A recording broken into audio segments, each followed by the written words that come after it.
Hey everybody, this week on the A-List Mission we're talking about Nobody 2.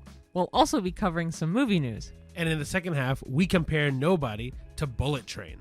And then we finish it off with our classic Did We Know? Me? I'm nobody.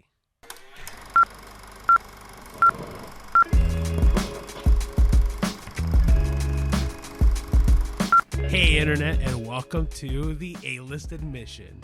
Hi. Hi, I wanted to change the intro up this time. Yeah, he gave me a warning. I actually kind of wish you didn't, because it kind of lost the laugh of it. Well, I'm also tired. I'm very tired. I apologize. So we're recording this Friday night. Also, I did basically 90 minutes at the gym right before this. So I'm a little like, Actually, what did you do at the gym today? Is that part of our personal news? Sure. I did 70 minutes of cardio. Yeah. And then about 20 minutes of weight training, so on like various machines. Okay.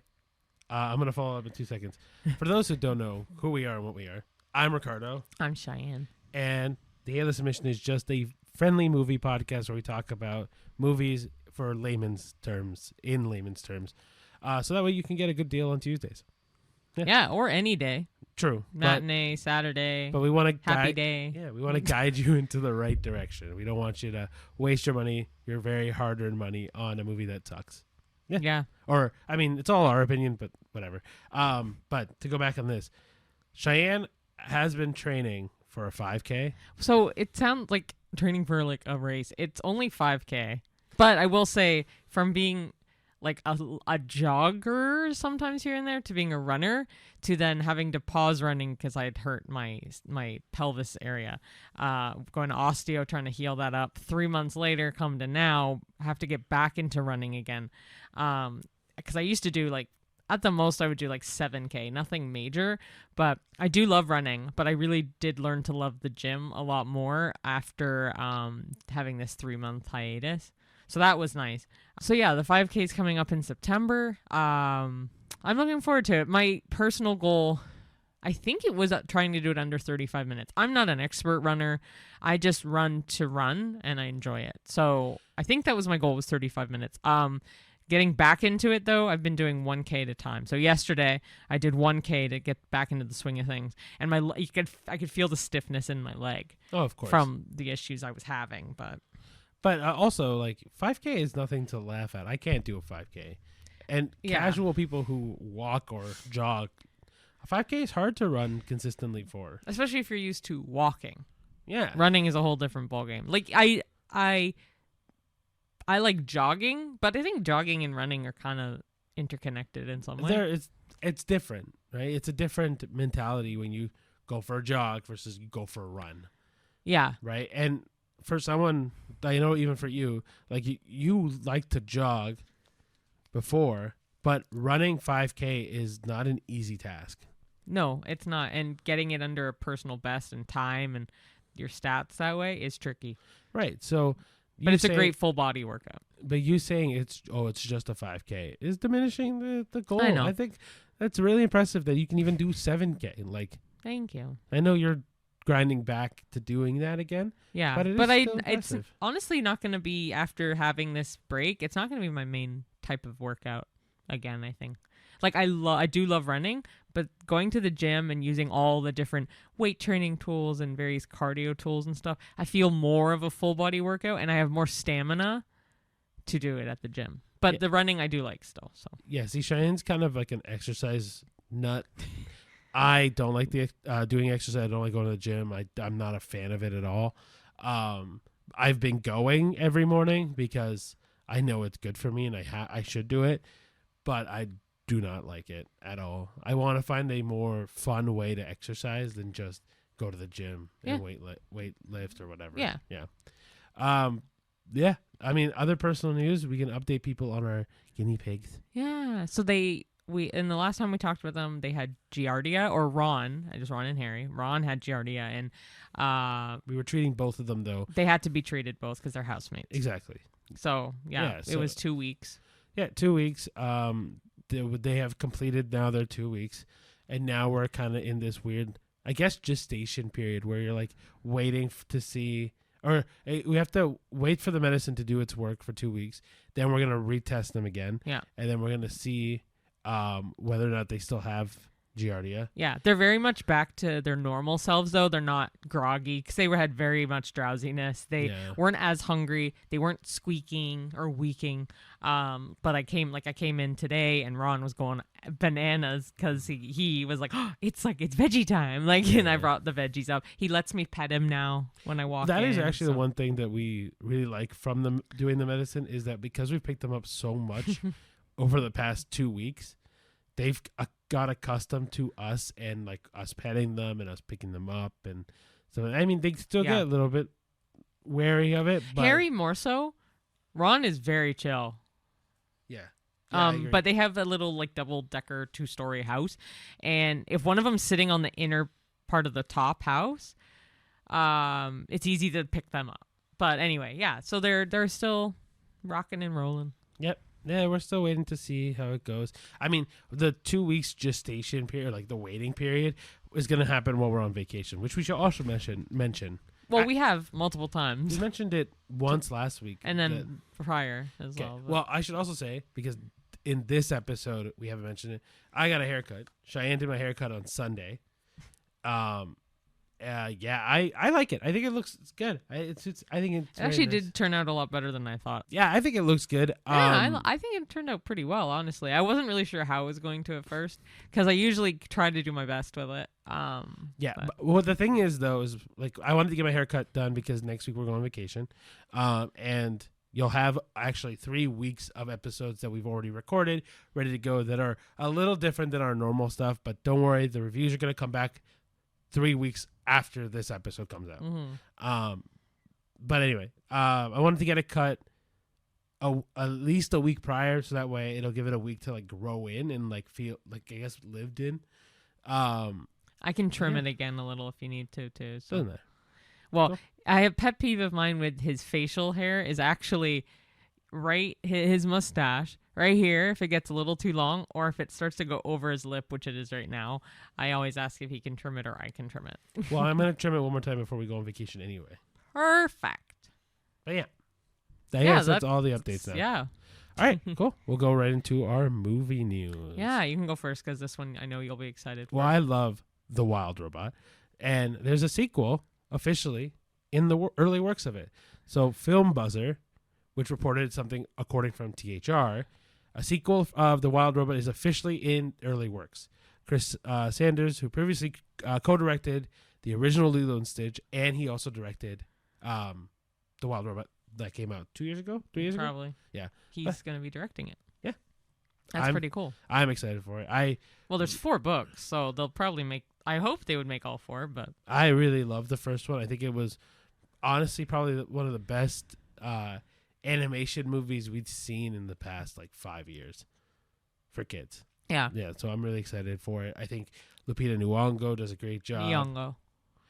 Lupita Nyong'o. I don't know how to pronounce your last name. I'm so sorry. I just know you also speak Spanish, and really fucking amazing. Yeah, yeah. So I guess a little backstory to her because she explained this. She lived in Mexico for a long time, and then that's how she learned how to speak Spanish. Yeah.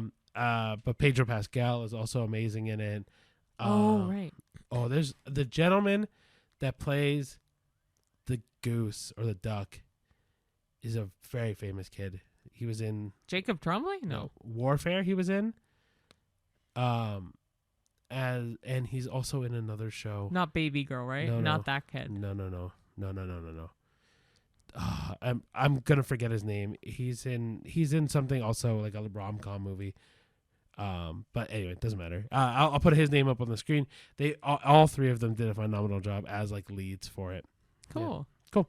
Go for it. Next, in an interview with Variety, James Cameron has actually said he will not be directing Avatar 6 and 7. He does have ideas for it, but he doesn't want to be at the helm in terms of directing.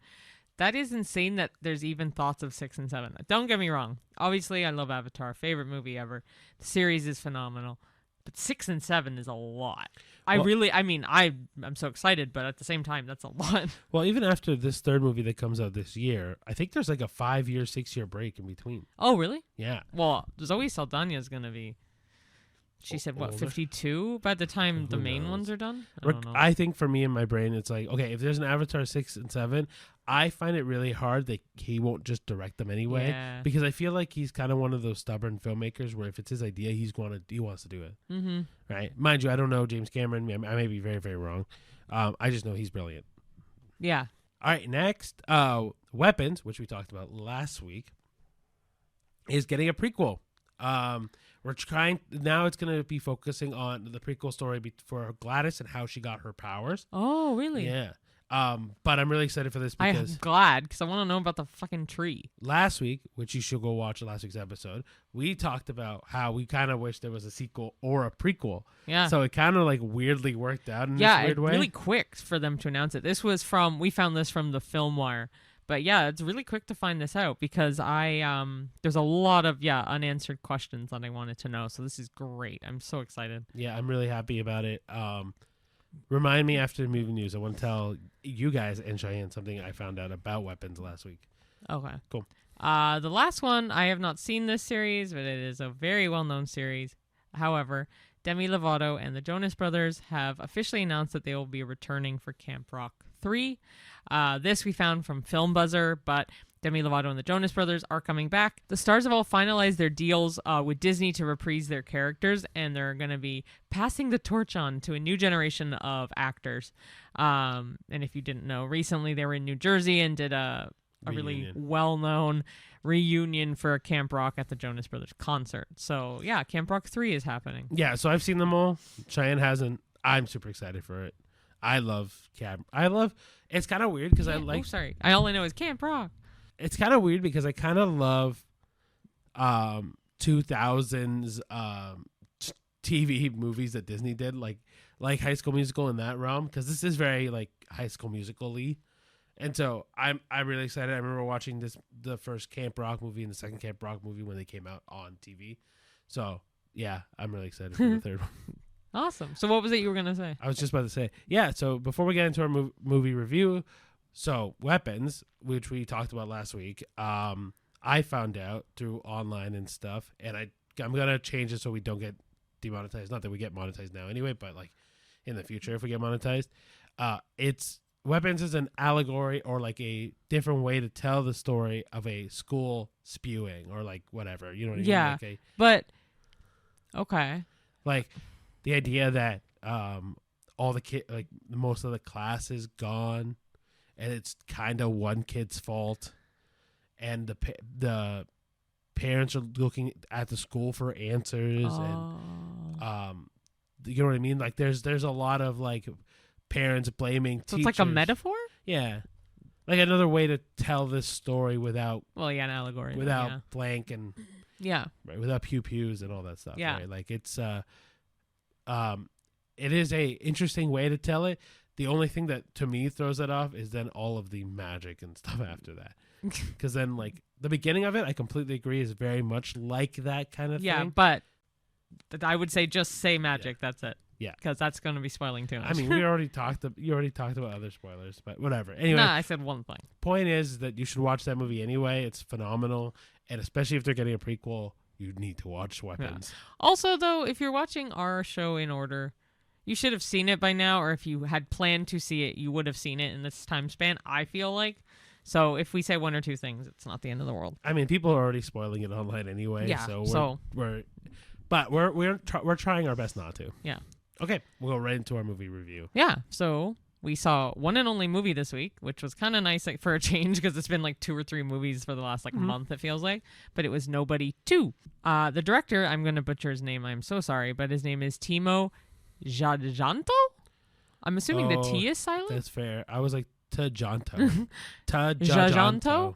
Or Hahanto? I don't know. Well, maybe. Anyway, it is approximately 89 minutes. It is rated R for strong bloody violence and language throughout. I'm assuming this is rated R in America because I think Canada it wasn't.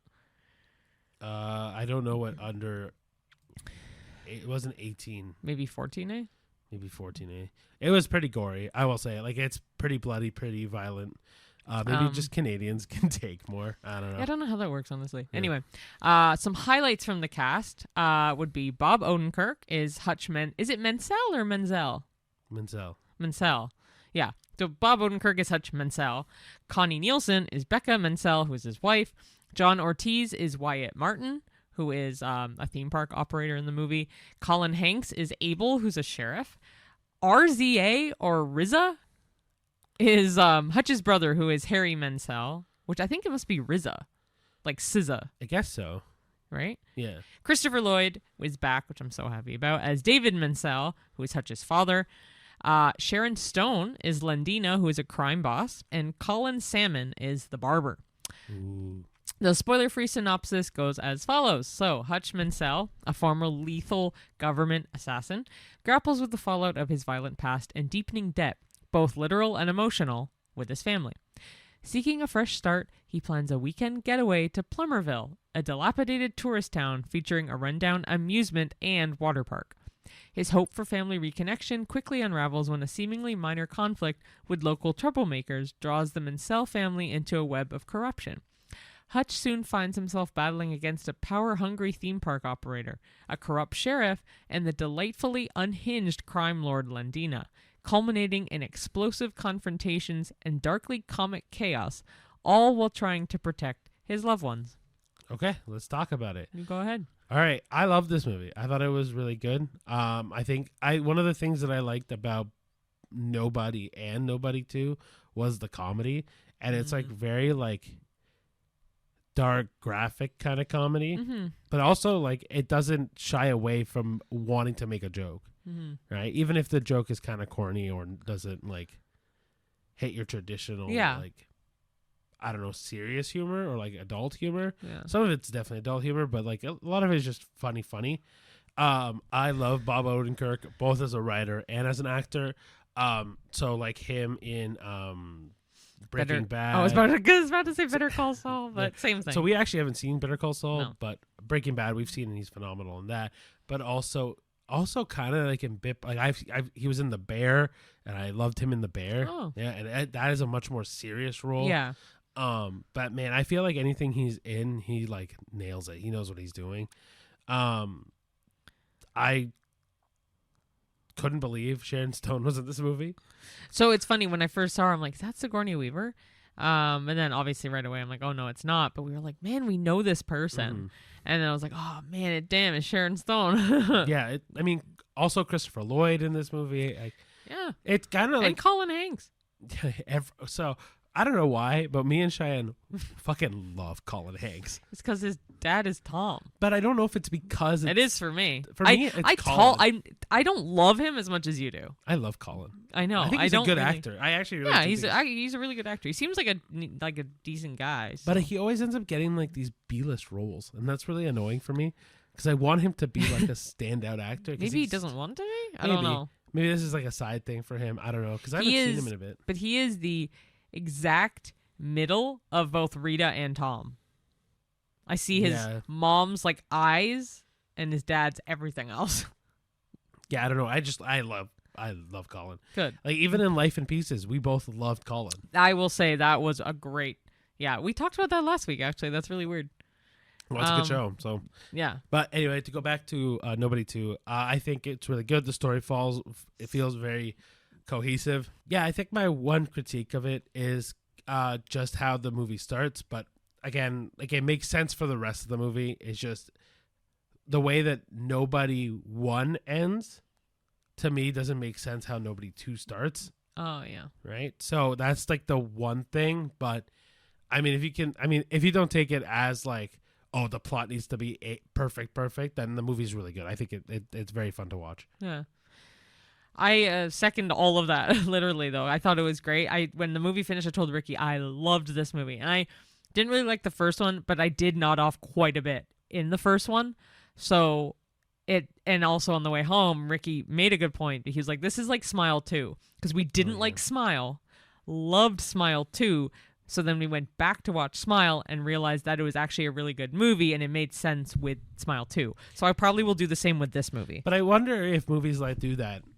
Like, I mean, we are okay. So for me, we're obviously wrong for the first one because it was popular enough that it got a second movie. Same with Smile. Like it got popular enough that it got a second movie. Yeah. So we clearly missed something in both of those first movies. Yeah. But for whatever reason, the second one just hits better. I don't know what it is about it for this one. I think so. I told Ricky in the spoiler-free synopsis, we do say that he takes his family to an old amusement park. Vacation movies, kind of like that. I really do actually enjoy that as the background because I love theme parks. If theme parks are involved in a movie, I actually am a little more gravitated to it because I'm so obsessed with theme parks. So having the amusement park, water park vibe in the background, I think added to it for me. I think that helped my review because I have a higher rating than I originally went in thinking.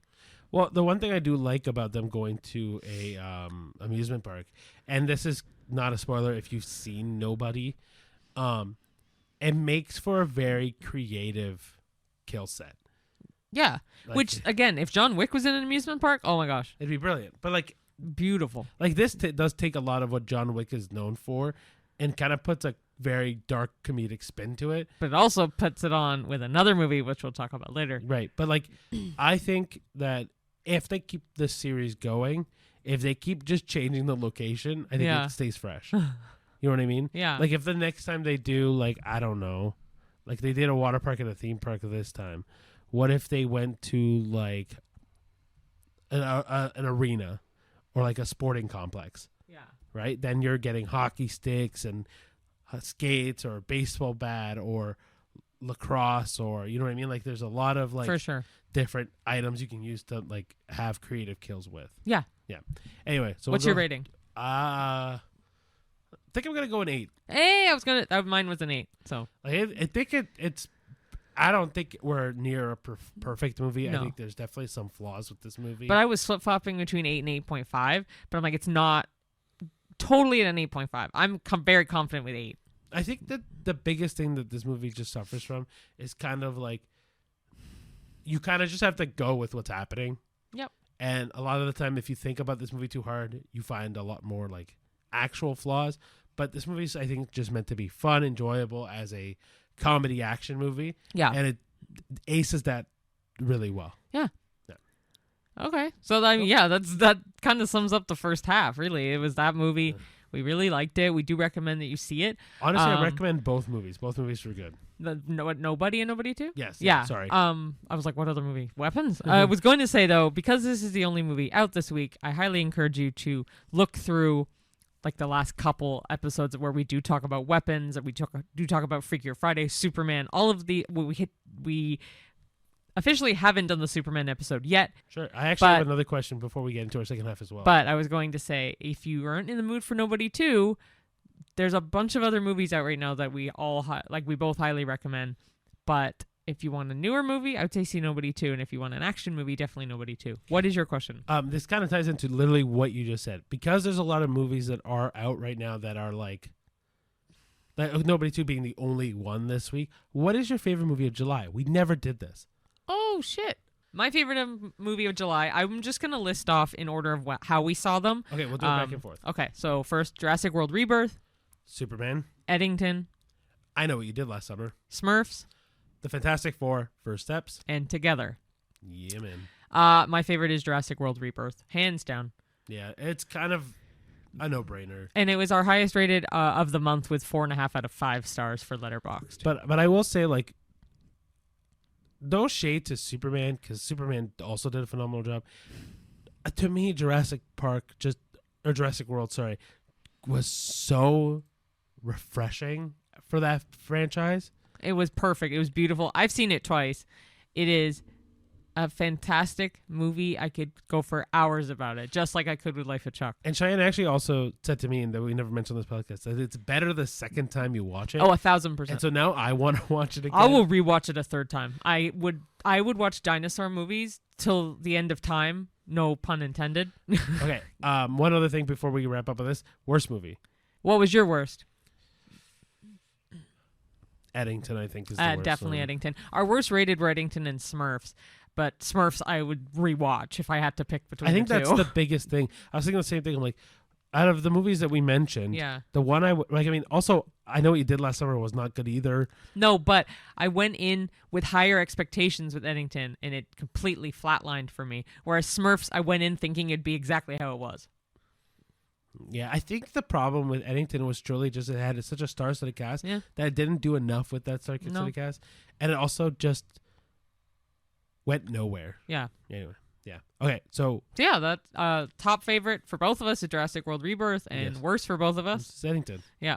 No debate this time. No, that was easy. Cool. So, time for a second half. You wrote a little note. You want to expand on that? Okay, so Cheyenne mentioned that I had a little note, and the one thing I wanted to say before we really get into talking about different action movies was the one thing that I find with action movies consistently across the board is a level of suspend your disbelief, which is like, for example, I'll use John Wick as an example because everyone has kind of seen John Wick, or Mission Impossible, same idea.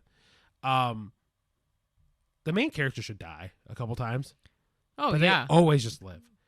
And like, characters shouldn't do the things that they do, or characters should there's always a way around shit, but the movies always just go with it and just put your disbelief on pause, right? Mm-hmm. Suspend it, like let it, put it in your background. What's gonna happen is gonna happen, and just let it happen. Yeah. Right. So it's one of the things that because we're going to talk about action movies. That's my one thing that I wanted to mention, because all action movies have that one major thing. Yeah. Yeah. I agree. So we're going to talk about action movies, like a quick discussion really, but we're comparing Nobody as a whole with Bullet Train. Yes. So Bullet Train, well, I will explain in a second, but I'm going to go through a few little notes we jotted down. But from the brutal precision of Nobody to the chaotic prop-filled mayhem of Bullet Train, action movies keep our hearts racing in wildly different ways. Both prove there's no single formula for adrenaline, just endless ways to deliver it, very much like your suspend your disbelief. Exactly. So if you don't know what Bullet Train is, or if you need a quick refresher, it came out in 2022. It is a fast-paced action comedy directed by David Leitch, starring Brad Pitt as a reluctant assassin named Ladybug who boards a Tokyo bullet train for what's supposed to be a simple snatch and grab job. Instead, he's caught in a chaotic web of assassins, each with their own motives, backstories, and eccentric personalities. It's known for its quirky humor, neon bright visuals, and tightly choreographed fight scenes that unfold in the claustrophobic setting of a speeding train. Think Kill Bill meets Snatch with a splash of anime-like energy, which is 1,000% correct there. The other movie that we watched this year that does something very similar was Fight or Flight with You hated that movie. I know, but it's the same kind of style. As what? Bullet Train. No, it's not. Yes, Are you thinking of the movie with Mark Wahlberg? No, we didn't. No, that is Flight Risk. Oh, that's what I was thinking No, of. What's Fight or Flight? The one with not Josh Hartnett. Who was the guy that was in Trap? That's Josh Hart. Is it Josh Hartnett? Yeah. Yeah. So he was on a plane filled with assassins. Oh, man, I forgot we saw that. Are you sure it was called Fight or Flight? I'm pretty sure it was called Fight or Flight. Sorry, I needed a quick refresher. Yes, Fight or Flight. I was thinking of Flight Risk. That's my bad. Definitely agree with that. Yeah, it's very similar, but Yeah. this does that better. Yeah. Yeah. So we're kind of going to go into a little categorized verses, how you can get the same thrill but with like a different flavor. Exactly. Two things I do want to point out that didn't come in the original list, but we added onto it, that is really kind of ironic. Both movies, or I should say both movie series for Nobody, but let's just consider it as Nobody versus Bullet Train. Yes. They have the same production company. One of their production companies is 87 North, which is actually really interesting that they have the exact same, and we decided to compare them, and we didn't know that prior. The second thing is that they both have a black and white sibling relationship, both of the main characters being white, and then they have or I guess in Bullet Train, it's not like one of the main characters, but like a prominent character in the movie is white that has a black sibling, which I think is really cool. Okay, cool. So we'll go into our categories now. So the first one being pacing and setting. Bullet Train thrives on speed, both literally, a train in motion, and narratively, multiple intersecting storylines hurtling towards collision. Nobody has a built and burst rhythm. Quiet domestic moments interrupted by sudden explosive violence. Yeah, That's very true. Which both are very interesting in their own ways. Which one out of the two do you prefer? For the pacing? Yeah. Bullet Train. Because I like things that take place in one setting. I like to see what they can do with the one setting.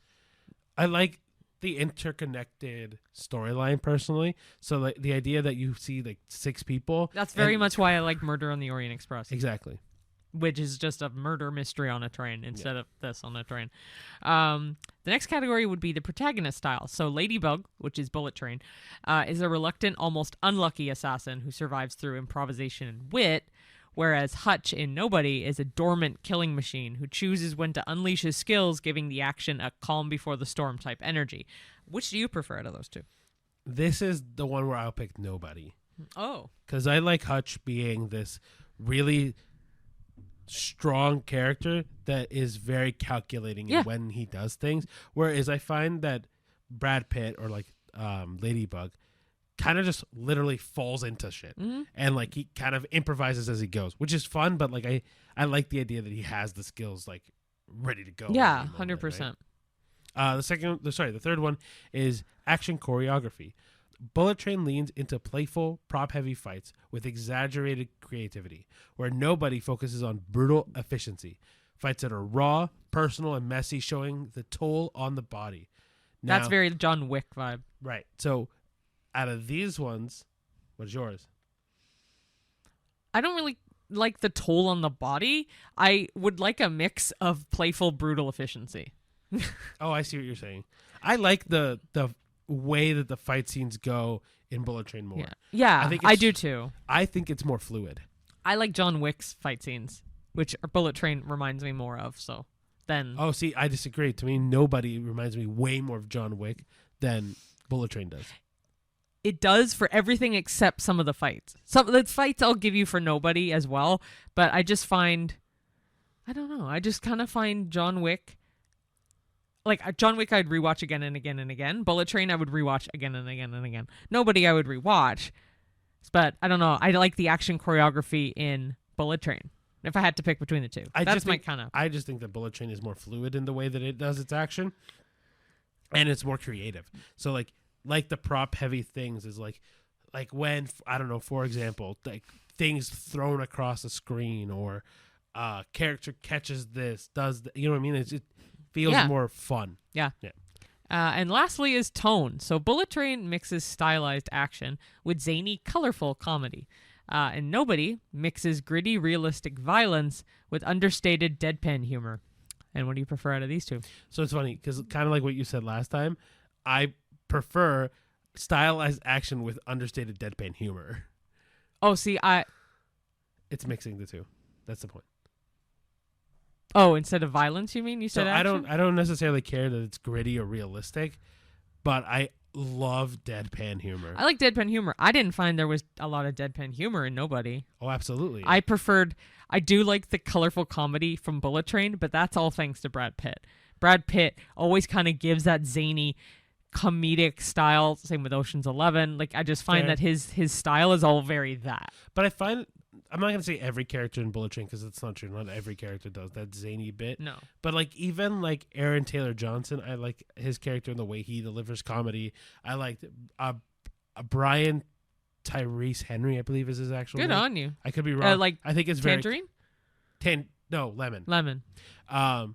He is very funny and he does a lot of movies where he is very, very funny. And so those three to me make up the comedy scene so well, but I like how Hutch delivers the like truly dead, like even the quote that we started the whole episode on is me. I'm Nobody. I think my problem is though I keep going back to Nobody 2 in my head. I don't really remember a lot of the humor in Nobody. I knew there was humor, but again I have to rewatch it. Well, Nobody 2 does do a lot of deadpan humor as well though. Yeah, I was kind of irritated at the wife in the second one. Oh, but that's a different conversation. That kind of took away from it. But that's a separate thing. For this, yes. So for this section, to wrap it up, why they work together in the action theme is both films give us what we love. Creative combat, memorable characters, and a constant sense of forward motion. but they deliver it in very distinct packages. Watching them back to back is like enjoying two versions of your favorite song. Same core melody, action adrenaline, completely different arrangement. I like that. I like the way that's written. Yeah, it's literally two versions of the same song. It is. And like, I like this wave of action now where it's fluid motion, a lot of like the camera's in the scene fighting. Like, yeah, they really get into it now. Like a lot of even Marvel, because Marvel has a lot of action, the camera style they use, like when I watch behind the scenes on social media, it's literally an immersive camera, or like the new 360 camera that they used in 28 years later. I think they used it in that. It's like that very immersive IMAX kind of vibe. It feels, I don't know if they use spherical. To me, it's the idea like the camera's there as Brad Pitt throws a punch, and then it pans out, and you see who's taking that punch, and then something gets thrown, and like, you know what I mean? Like you feel in it. Like you don't feel like I'll use Die Hard as an example. Older movie, so the style doesn't exist, but like you get to see a fight scene, but literally from a third person view. So you're back up, watching it from afar happen. A lot of westerns did that too. True, yeah. But it's more just, I'm trying to think of like an action movie that does that. Yeah. Where like so like Die Hard does that, but Die Hard is also known to like is an action movie that came out way earlier. I find I might be not remembering this as well as you probably, but the Bourne movies I find is very third person. They are. I like do the fight scenes you. I feel like are very third person. I don't know.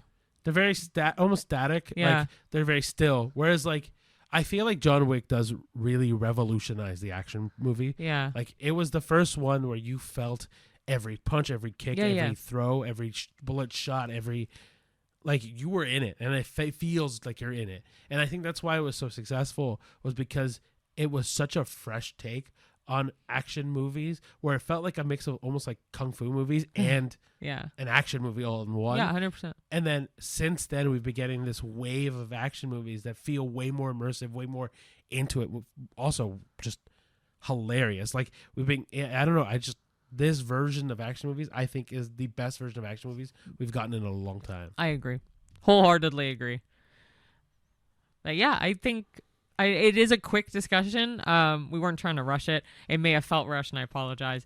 If you haven't seen Bullet Train, I highly recommend seeing it if you like action. If you like the mix of Nobody and John Wick, like I know they suggested Kill Bill and Snatch, which is true, but if you watch any other kind of zany comedy action, but don't go into it thinking it's slapstick, just has comedic tones, then I highly recommend Bullet Train. And I do love the fresh take on the Asian vibe of the movie, the anime style. Yeah, exactly. But how a lot of the songs in it are covers in Asian. Probably Japanese. Is it I'm assuming it's Japanese, but I don't know. The movie takes place in Japan, so it makes sense. Yes, it does. Japanese. Okay, so anyway, they do covers in Japanese of famous songs and stuff, which I love. I think it's such a fun, new, fresh idea. Yeah, and I mean, one last thing to gush over Bullet Train. It is fun. Like, it's just a movie that is just fun to watch and enjoy. And, like, a lot of famous people are in that movie as well. So you'll get a nice little star-studded cast that comes in as it comes in. But I will say, like, out of the two, you do get it. The different flavors is a great way to call it. If you don't, like, nobody, because of that deadpan humor, almost feels a little bit more relatable. Whereas, like, Bullet Train seems just kind of outlandish, and the zany comedy makes it feel a little bit more outlandish. So it really depends on what kind of humor fits, but both of them are stellar, I think. Yeah.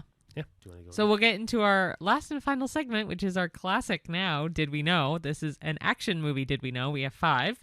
Yeah, and if you didn't know what our We Know section I will explain. We wanted to make an extra segment at the end to kind of wrap things up, but as a consistent end segment. And Cheyenne loves trivia. Yeah, and so I made up the Did We Know concept. You, I think, finalized on Did We Know, which I really like that title. We had a couple names. But anyway, it's just essentially between 5 and 10 facts and trivia that I've written down in advance, but I actually haven't read them. I go through and make sure it's like matches the description I'm going with, and I just kind of copy paste. Yeah, and exactly. I'll read like one fact just to make sure it's okay. But then if I don't know it, I'm like, this is perfect. So, do you want me to do the first one? Yeah, go for it. Okay, so Tom Cruise learned to hold his breath for over 6 minutes to film an underwater stunt in Mission Impossible: Rogue Nation without cuts or CGI. Did we know? Yes. Yes, I knew he did. But he is not the world record holder. Not anymore. Thanks to... Kate Winslet. Yeah, I was about to say Kate Hudson, so that's why I waited. I also almost said Kate Hudson, but no, it's and Kate I also Winslet. said Katie Holmes. I'm like, that's definitely not. But if anybody wants to know, she beat that record when she did Avatar: Way of Water. Yep, it was 11 minutes, I believe. I don't remember. 11 and she change. destroyed that record. That's insane. I would love to learn how to hold your breath for longer than that. Or Well, like longer. We gotta go see some Navy SEALs. I guess so. Off topic because I said Katie Holmes. Did you know that I think it's confirmed now that Tom Cruise is dating Ana de Armas? Did you hear about this? I thought it was. Nope. No, I guess that's right. Okay, cool. Ana de Armas, whatever. Anyway, the people are not knocking her, but she kind of is a dead ringer for like a Hispanic take on Katie Holmes. I don't know if I agree with that, but okay.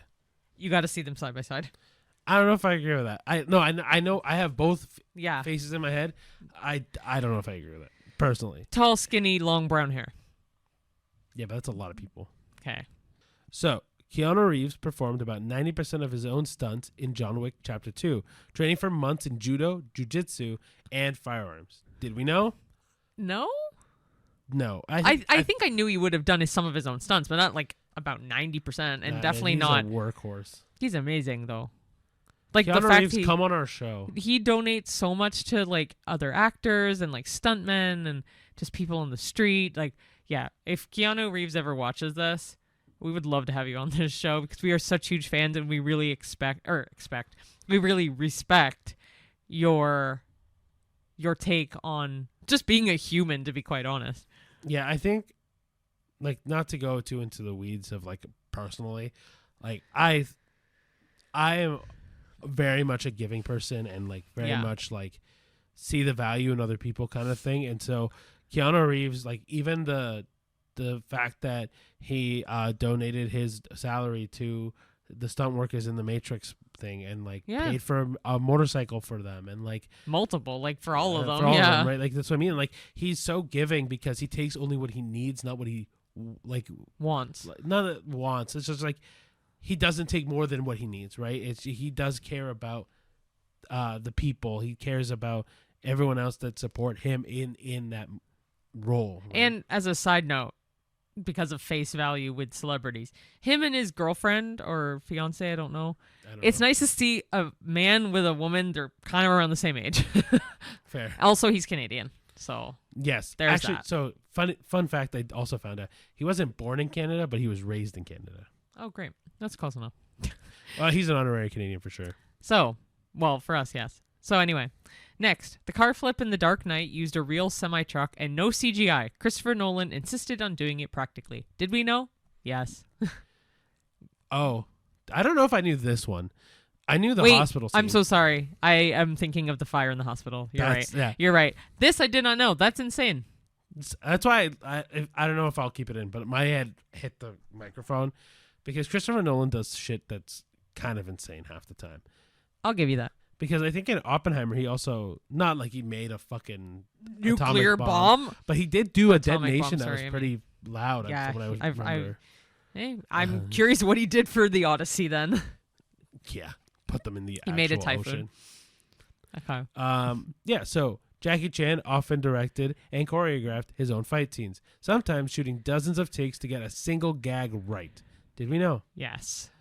It makes sense. It is very well known that Jackie Chan does his own stunts, and he's great at doing his own stunts. I don't know. I think for me, I didn't know about the amount of times he'll shoot, but it just makes 1,000% correct. Like, well, it's like another fun fact, but yeah, Lucille Ball did that with her props. She would do dozens of takes prior to the actual filming with her props to make sure she got what she needed right with the prop. Right, but it makes sense. That's what professionals do. They make sure they get the right one, and that's why they're authentic in their craft. Exactly, and especially Jackie Chan. Fucking love. And Lucille Ball. And Lucille Ball. Rest in peace. Last and final. Mad Max Fury Road used over 150 real vehicles in its chase scenes with minimal green screen to keep the action feeling authentic. Did we know? No. I knew that they used minimal green screen. I did not know that they used that many real vehicles. 150 real vehicles. Like, it's not crazy to imagine. It is with real vehicles in one movie. My thought process is, man, that's a lot of framing to make sure you get it all right and make. Man, it's impressive. That's why it's a brilliant movie. It's one of my favorites. Definitely impressive. I mean, like Shane said, it's a brilliant movie. Yeah. I highly recommend watching that too if you have not. I mean, just to wrap up the whole conversation on action movies very quickly. I mean, there's a lot of good, phenomenal action movies that like we can recommend. That like The Matrix. I guess not really. No, an action movie. Man on the Ledge, Adjustment Bureau, the Bourne movies, Mission Impossible, James Bond. You could keep going. The list goes on. Even James Bond is like a whole spy action. There's different levels of action. There's action horror, action spy movie, right. Action comedy. Right. The world is your oyster when it comes to action. And I'm not a huge action fan. Action adventure is probably going to be my favorite. Oh, yeah. So like 100%. National Treasure or Jumanji. Cheyenne's going off on titles. This is brilliant. Boom! I will say one quick thing, and we'll get to it more when we get to Christmas. Talk about this. Die Hard, not a Christmas movie. Just want to say that quick. Die Hard, I've never seen it. But we're going to see it. Not for Christmas, though. I'm going to see it before. But not a Christmas movie. Just want to get that out. No, but it's got Alan Rickman in it. That makes up for it. So thank you so much for watching, everybody. Just remember, this is just our opinions on all of the thousands of movies we probably mentioned in this episode. But even on just Nobody 2. So if you want to let us know what you think, just let us know in the comment section on... We have YouTube, Instagram, TikTok, Spotify, Letterboxd, X, Facebook. Did I say Instagram? I'll say it again. TikTok, I don't know. Yeah, I did say TikTok, but yeah, and all then the things. All the things as well as all the podcast things. So Apple Music or Apple Podcasts, sorry, Spotify and YouTube. You'll be able to get audio and video on Spotify and YouTube. Give us whatever rating of stars you'd like on Spotify. We'd love to hear feedback. Comments are appreciated. Like and subscribe on YouTube if you like what you see, and feel free to come back at any time. We're here all the time because we live on the internet, and we appreciate your time and your patience with us as we're learning and growing in this podcast with you guys, because I feel like, you know, it's nice to hear feedback, and it's nice to see that people are consistently coming back to listen and watch, and we really do appreciate that more than you know.